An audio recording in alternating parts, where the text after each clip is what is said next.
Hello. Today, I wanted to discuss some ideas of masculinity because I'm a man, and so I feel manly inclinations to kind of play out my role as a masculine individual. And oftentimes, I see this extremely misconstrued into some idiotic ideas that have spread across the internet and is commonly known as the manosphere. I don't really engage with that stuff that often. I kind of understand what it is, why people get behind it, kind of how people nowadays are going through this manosphere, I guess, phase in their life that exists now, of some, internet culture. Like for me, I had a FNAF phase. That is a little different because it's, just a game, not an entire ideology about a person's identity. And I don't want to talk about the manosphere today. What I'm really interested in is how I came up with my idea of who I am and what it means to be masculine. Starting with an interesting beginning, but my very first video idea, long form wise, was going to be masculinity and how it relates to this anime called The Rising of the Shield Hero, or something. And I think the reason that I wanted to make that connection is because the way the show presents the main character, the shield hero, is just some guy, who gets isekai'd and goes into another world and then is given this large role as one of the four great heroes and is outcasted immediately, right? Nobody likes being outcasted. No one likes being humiliated like he was. But it caused, a turning point for him where he began acting very independently and still had a good heart and good-natured and did things he thought was right, but would also not really engage in the other parts of masculinity that people believe that you are masculine if you engage with them. And this is kind of like the more egoist side of it, where being very prideful or wanting to win, thinking of winning as masculine, or I guess dominating, I should say. But, he doesn't do that. He still is the MC, so he does all the MC stuff and still wins a lot of the time, but he doesn't show dominating force. And I think this kind of being competitive, but without being so egotistical about it, is the kind of masculinity that I think that I have. Because I kickbox, as you could imagine, and I think it's a lot of fun. Sparring people is just a blast, and it doesn't really matter to me what their skill level is. I just love sparring. And I think that shows real signs of actually loving the sport, is that I don't really care if you're gonna beat me really bad or if you have no chance against me. I'd still love to spar. And this could just be my love of martial arts, but I also like to believe that it's a part of my identity, my masculine identity, that I am competitive but not dominating. And I'm not like jealous or envious of people who are much better than me, and I don't feel like I'm so much better than people that are worse than me. And I suppose it's kind of like this idea of humbleness that comes with being a good man. And the idea of like what is a good man has obviously changed as culture changed. So like, back in the 50s, being a good man was just supporting your family and, keeping everything status quo-y. Keep the ship going, but don't, shake it or whatever. Do not stir the pot. Keep things to yourself. And then the ideas of masculinity changed over time, and some idea of being dominating or, always winning, kind of like this idea or the stereotype that could be derived from like American Psycho, where a real man is, winning, is,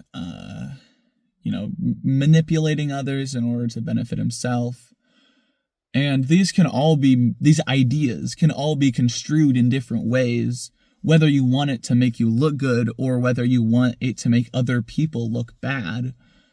It's all the same concepts, just different perspectives on it. And so if I were more of an American Psycho man, I'm sure I would have terms that would put a good light on these behaviors. So instead of like dominating, it would be like aggressive and I guess a go-getter or something. But I think the root of the term really is dominating, at least from my view. And then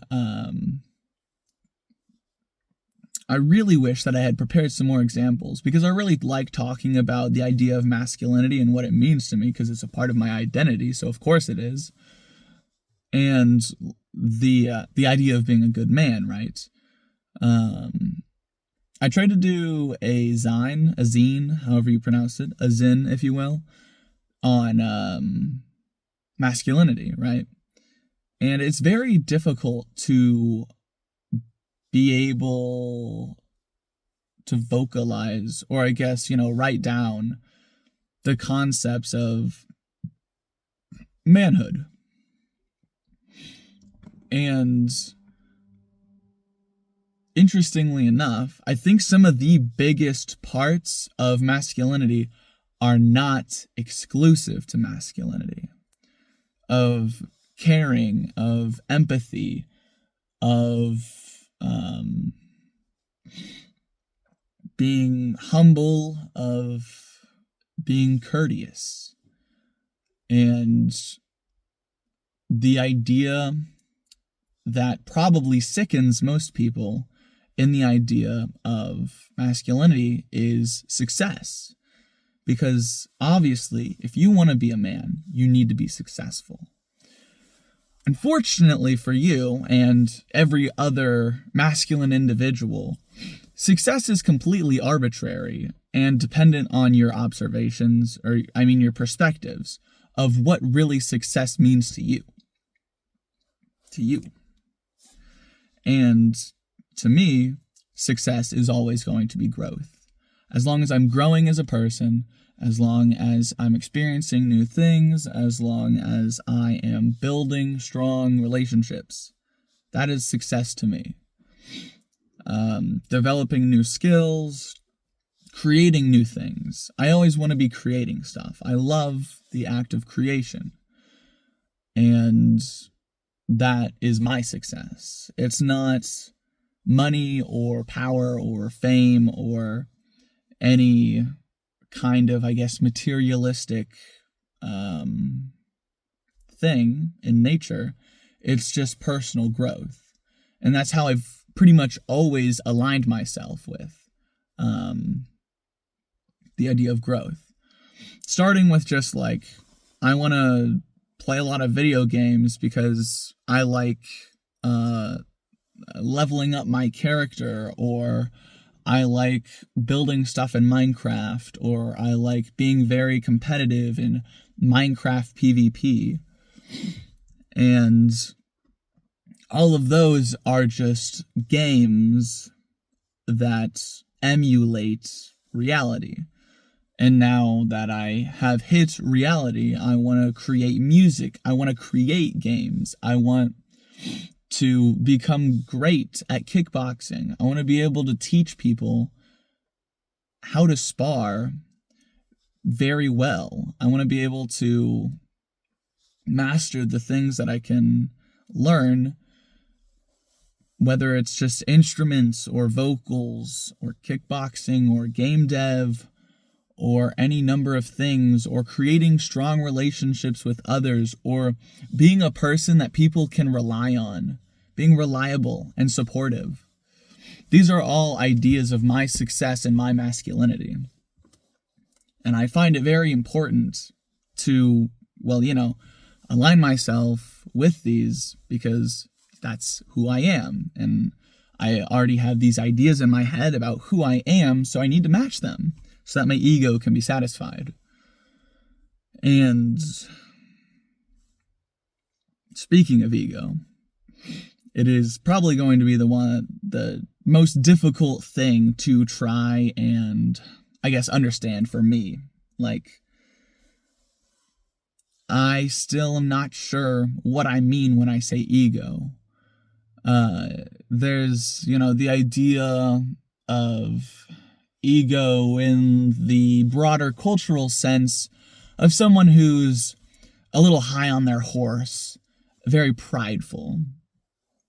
But there's also the idea of ego, of this awareness between yourself and others, where you have thoughts on yourself and have thoughts of what others are thinking of you, as an ego, a judgment, if you will. And the idea of ego death, where you're no longer having these judgments. And I don't think I'll ever achieve that, and I don't really think I have that pursuit in mind. It'd be cool, to experience an ego death and no longer feel these judgments for a short time. Or, I guess, have these judgments in my head. But instead, I'll just be a guy who has some ego, because I'm human after all.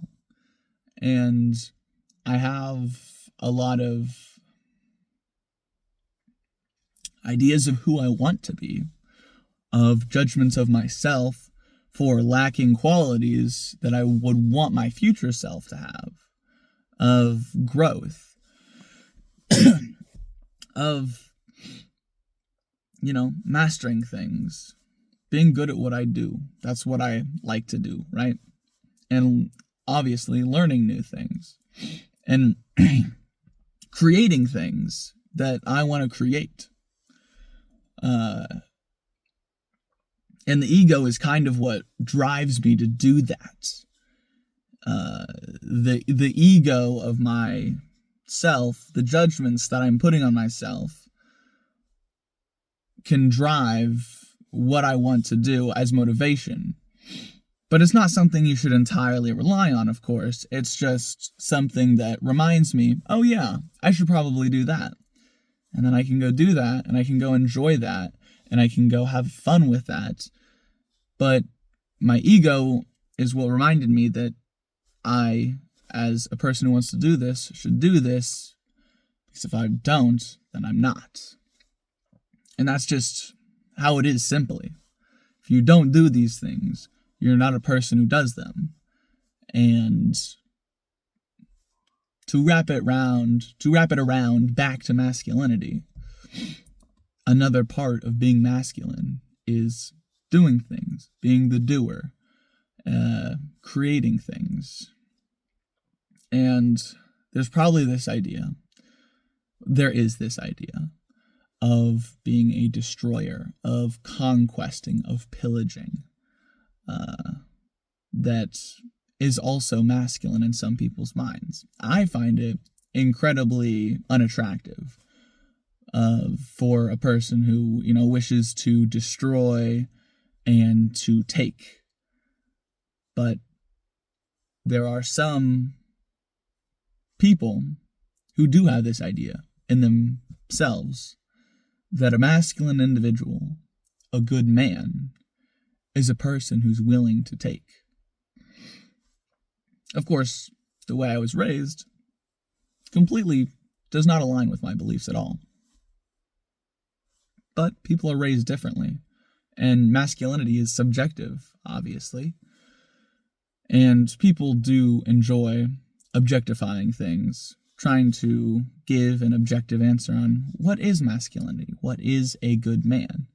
But of course, it's all up to you. You are the one who decides what it means to be a good man. You set those expectations for yourself. And most importantly, you're the one who decides if you reach them. And you don't want to disappoint yourself, right? So you should go out there and try and reach the goals that you set for yourself, while also keeping in mind that maybe I should think about whether these goals are really what I want, and having this constant fluctuation with yourself, this constant change, this ability to change of, yeah, my ideas are what I want right now. Right now, this is what I want. But that's not always going to be the case. And being aware of that is fundamentally important for growing as a person, which is why I do it. That's part of my virtues. It's part of my identity. It's who I am. If I want growth, I need change. I need to be aware that that change may not always be what I want, but I should at least pursue things, because choosing not to pursue things is the killer of growth. If you do nothing, you gain nothing, So go out there and do. Anyways, toodles.